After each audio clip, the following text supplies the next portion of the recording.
ambassadors at Holt and Holgate, and we are part of the SCoRE project.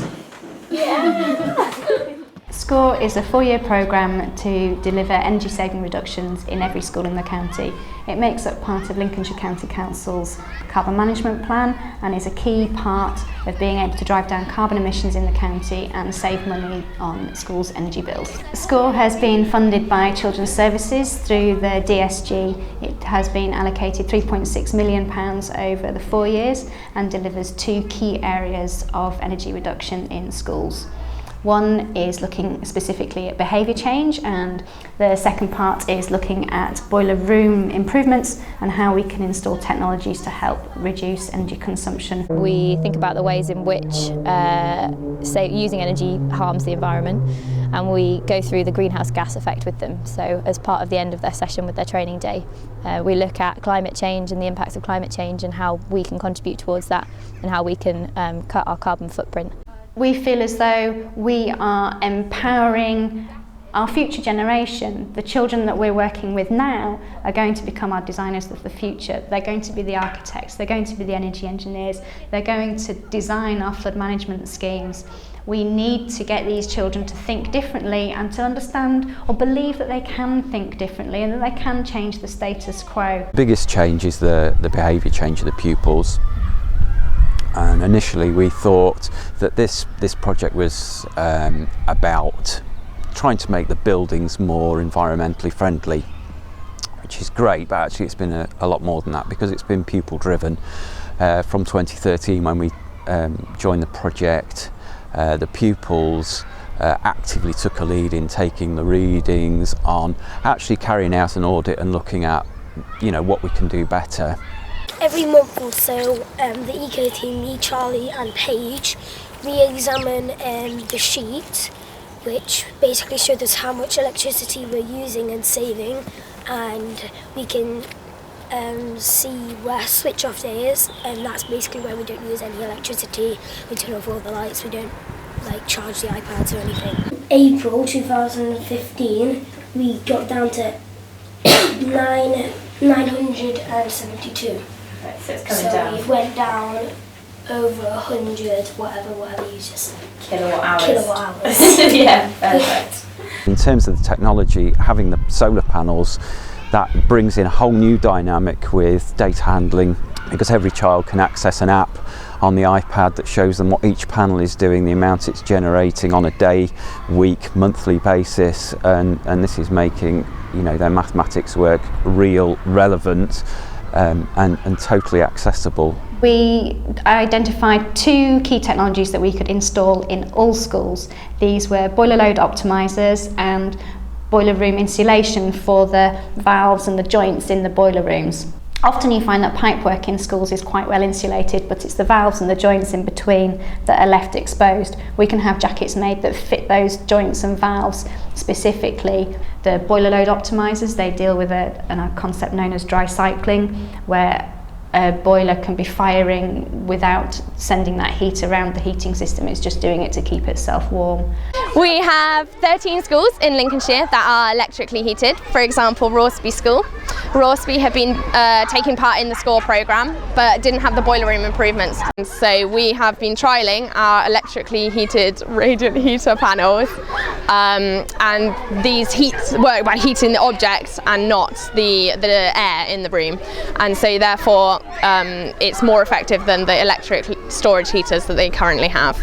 This trial has been going really, really well, and we're hoping that we can roll out the radiant heater panels to the rest of the electrically heated schools in Lincolnshire by the next heating season. SCoRE also started off during the pilot phase and its first couple of years about being a cluster programme. We worked with small geographical clusters in the county, centred often around a secondary school or a super keen larger primary school. We had a meeting after school where the head of SCoRE came in and he discussed what they did with other schools in the community and how we were sort of the centre of the district, and then he organised all the primary schools to come here and we then taught them about being eco-friendly.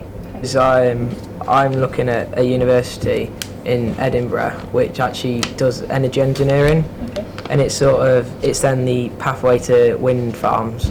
The curriculum itself gives a strong link towards any energy saving and carbon reducing methods, particularly in science, which is my subject. You heard some of them say that they had used that within their lessons, and it was actually complementing the work they're doing currently in their science GCSE.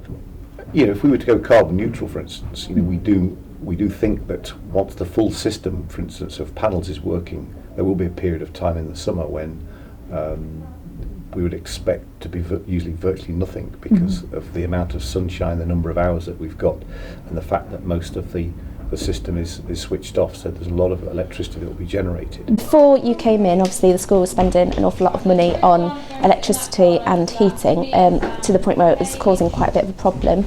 So we obviously got you guys in the SCoRE project, and you and Sarah came in and taught the children in 2 groups about heating and appliances and bits and pieces and electricity, and how it impacts on the environment, where to go from that. And they put stickers on light switches to make them think about whether that light needed to be on, whether it needed to be off, whether they were allowed to touch those appliances or not. And then obviously from that the children have taken it upon themselves to teach the rest of the school. We had a carousel of activities, and we were like showing all of the little ones how to help the environment. I think we'll save a lot more with them everybody else knows, because we've stuck stickers on all of the switches now. If we go and turn a light off and then they just go back and turn it on, it's like that was pointless. But if they know that it's turned off for a reason, then they will not. When the pilot for SCoRE was being developed, we worked as part of the East Midlands Councils alongside the Carbon Trust to develop something that could be offered to schools. Lincolnshire is the only county that then developed a programme that was rolled out to all schools in the county. We worked with Children's Services and offered them the programme and how it would work and what the savings for the county council were. The school's energy spend at that time was around £12 million, so if we could actively save 10% at least off that energy spend, then the county council would see those savings as well.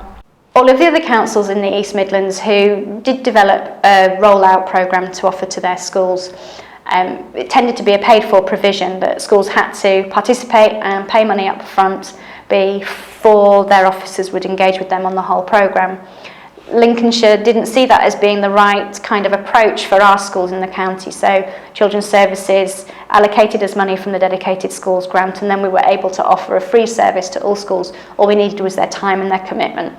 Having seen what's been achieved in the SCoRE project and the feedback we've had from schools, we know we need to think about what replaces it at its end in August 2016. We think there are a couple of potential options. One is to continue the scheme very much as it is now. The second is to make it a part of an offer we're making to schools where they can choose what services they want and implement those for them. Either way, we're going to make sure that the work that SCoRE's done and the children and adults and all their efforts isn't wasted. When an empty room is shining bright, lights turned off will make it right. Then you have joined our eco fight to keep the whole world in our hands. We've got the whole world in our hands. We want to keep the world the way it stands. If you want to join, then raise your hands to keep the whole